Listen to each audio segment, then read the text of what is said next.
কে আসলো আবার এখন? আসসালামু আলাইকুম। আরে তুমি আলতাফ ভাই ছিলে না? এসো। এখানে কিছু পেপারস আছে, চিঠি আছে, আপনি একটু পড়েন। আমরা তো এসব ব্যাপারে কিছুই জানতাম না। বাবা আমাদের সবকিছুই বলতো, কিন্তু এই ব্যাপারে কখনোই কিছু বলেনি। এই টাকার ব্যাপারে আমিও জানতাম না।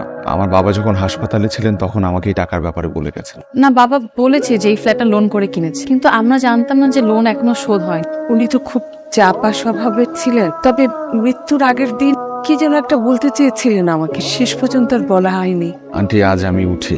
সূচনা, আপনার নাম্বারটা আমাকে দিয়ে রাখেন। এরপর থেকে যোগাযোগ করতে হলে আপনার সাথে করবো। আসে। আসসালামু আলাইকুম আন্টি। এখন কি করবি? লোনের টাকাটা তো দিতেই হবে, না হলে আল্লাহ তোর আব্বুকে মাফ করবে না। আপনার কথা শুনে যা বুঝলাম, আপনার বিয়ের মূল খরচ ডিপেন্ড করছে এই টাকাটার উপর। যে আপনি আমাকে বিয়ে করেন, অন্য জায়গায় বিয়ে করে যে টাকাটা খরচ হতো, আমাকে বিয়ে করলে সেই টাকাটা খরচ করতে হবে না। আপনার কি হিসাব মিলাতে কোনো কষ্ট হচ্ছে? আপনি কালকে আমার টাকাটা নিয়ে আসবেন।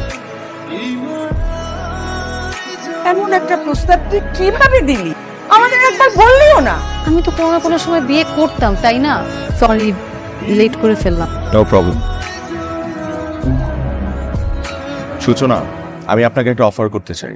যদি রাজি থাকেন তাহলে এই টাকাটা আমাকে ফিরিয়ে দিতে হবে না। আমি যে কোনো শর্তে রাজি আছি। সূচনা, আমি আপনাকে বিয়ে করব না, তবে আপনাকে আমার সাথে আমার ওয়াইফের মতো থাকতে হবে। ঢাকা শহরে আমার একটা ছোট্ট ফ্ল্যাট আছে। প্রয়োজনে আমরা সেই ফ্ল্যাটে মাঝে মধ্যেই যাব এবং রাত কাট। এই টাকাটা আপাতত আপনার কাছেই থাকলো। যদি আমার শর্তে রাজি হন তাহলে এই টাকা আমাকে কখনোই ফিরিয়ে দিতে হবে না, আর যদি রাজি না হন আমার টাকা আমাকে সময় মতো ফিরিয়ে দেবেন।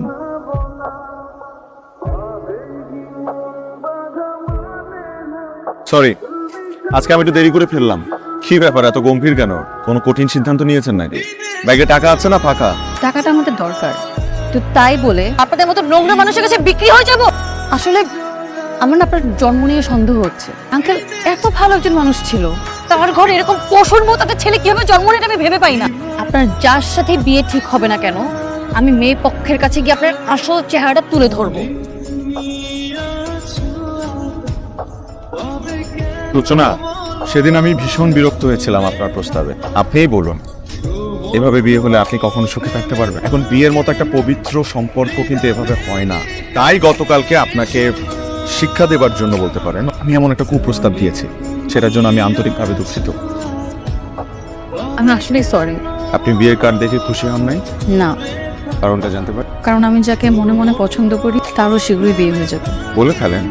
আমি একা বলতে পারবো না। আমি আছি তো আপনার সাথে, তাহলে কালকেই ডাকেন। আজকে যদি সে না আসে আমাকে ঠিকানা দিবেন, আমি তার কলার ধরে আপনার সামনে তাকে নিয়ে আসবো। এই আপনি তাকে ফোন দেন তো। আপনি যদি আজকে তাকে ফোন না দেন তাহলে আমি এখান থেকে চলে যাচ্ছি। দিচ্ছি। এক্সকিউজ মি ম্যাডাম, আপনার কি মাথা ঠিক আছে? কাকে ফোন দিতে গিয়ে কাকে ফোন দিয়েছেন? আমি ঠিক জায়গাতেই ফোন দিয়েছি। কোনো কালেই আমার পছন্দের কোনো মানুষ ছিল না। আপনার সাথে মেশার পর আমার একটা পছন্দের জায়গা হয়েছে। মনের ভেতর একটা ছোট ঘর হয়েছে, যেই ঘরে আপনাকে খুব যত্নে রেখেছি। ভেবেছি এই ঘর থেকে আপনাকে কখনো বের হতে দিব না, কিন্তু পরে ভাবলাম এভাবে আটকে রেখে কি আর ভালোবাসা হয়? আমি আপনাকে পছন্দ করি, আপনি কি আমাকে পছন্দ করেন? 3 দিন পর আমার বিয়ে। সূচনা, আমি আপনাদের মতো এত সহজে মনের কোণে একটা ছোট্ট বাসা বাঁধতে পারি না। কখনো নিজেকে এই প্রেম ভালোবাসার মধ্যে সম্পৃক্ত করিনি, করতে চাইও না। আপনি কষ্ট পেলে আমি সরি। আমিও সরি, এত দ্রুত প্রেমে পড়তে নেই। আপনি প্লিজ আমাকে ভুল বুঝবেন না। সূচনা, ভালো থাকবেন। আসি।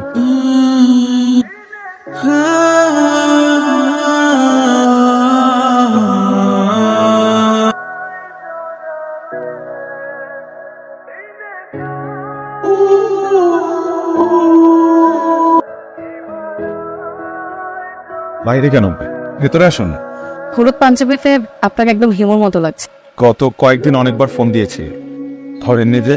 আমার কষ্ট হচ্ছিল খুব। ফোন ধরলে হয়তো কেঁদে ফেলতাম। গত বছর রাজধানীতে প্রতি 40 মিনিট একটা করে ডিভোর্স হয়েছে। নগর জীবনের চাপ, ব্যক্তি কেন্দ্রিকতা, পার্টনারের পছন্দ অপছন্দ, জৈবিক চাহিদা পূরণ না হওয়ার কারণ ইত্যাদি।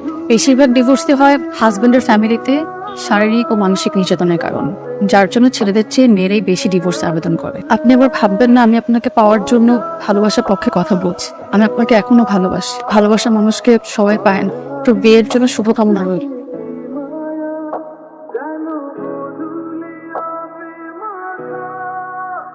Yine আপনি অনেকদিন পর কেমন আছেন? উনি কোথায়? সুষমা, আমি গত 3 মাস একদমই ভালো ছিলাম না। সেদিন তুমি আমার হলুদ থেকে চলে যাওয়ার পরে আমার মনে হচ্ছে আমি কোনো ভুল করতে যাচ্ছি। তাই সবার আগে আমার মার কাছে গিয়ে আমি বলি যে আমি আপাতত বিয়েটা করব না, আমার কিছু সময় লাগবে। এই কথা শুনে মেয়ের ফ্যামিলি একদম রেগে ফায়ার, তারা কোনোভাবেই এটা মানবে না। আর যখন আমি মেয়ের কাছে গেলাম এই কথাটা বোঝানোর জন্য, তখন তো আমি আরো অবাক হলাম। সেই মেয়ে তার ফ্যামিলির সাথে বসে প্ল্যান করেছে আমার নামে কেস করতে। আপনি যদি এখনো আমাকে ভালোবেসে থাকেন তাহলে প্লিজ আমাকে আপনার পাশে রাখুন।